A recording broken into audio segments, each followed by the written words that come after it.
ජාත්‍යන්තරයේ වගේ දේශීය වශයෙන් අධිකරණයේ අතගහපු හැම අවස්ථාවකම අධිකරණයේ ස්වාධීනත්වයේ මොට කරන්න දරපු හැම උත්සාහයක්ම අවසානයේ ආණ්ඩු පෙරළියකින් එය අවසන් වෙලා.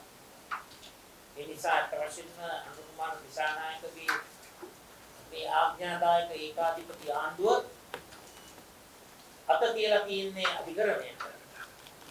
හැබැයි ප්‍රගතිශීලී ප්‍රජාව හැටියට අපි ඒ උත්සාහය පරාජය කරලා අධිකරණයට අත තැබීම අත පුච්චා ගැනීමක් බවට පරිවර්තනය කරගන්න.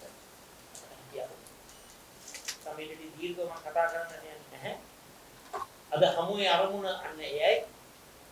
අපේ න්‍යායන්, අපේ අදහස්, අපේ දර්ශන කුමක්වත් මේ පොදු අරමුණ ප්‍රජාතන්ත්‍රවාදයේ සුරක්ෂා පොදු අරමුණ වෙනුවෙන් පක්ෂපාත වූ වෙනත් ભેද නොතක අපි මේ ගමනට අත්හැරගෙන ප්‍රජාතන්ත්‍රවාදයේ සුරක්ෂා කරන්න අධිකරණයේ ස්වාධීනත්වය ජනතාවගේ පරමාධිපත්‍ය ස්වාධීනත්වය සුරක්ෂිත කරන්න අපි කැපවුණු කියන යෝජනාව මේ ආසාවෙන් කරනවා නැවත නැවතත්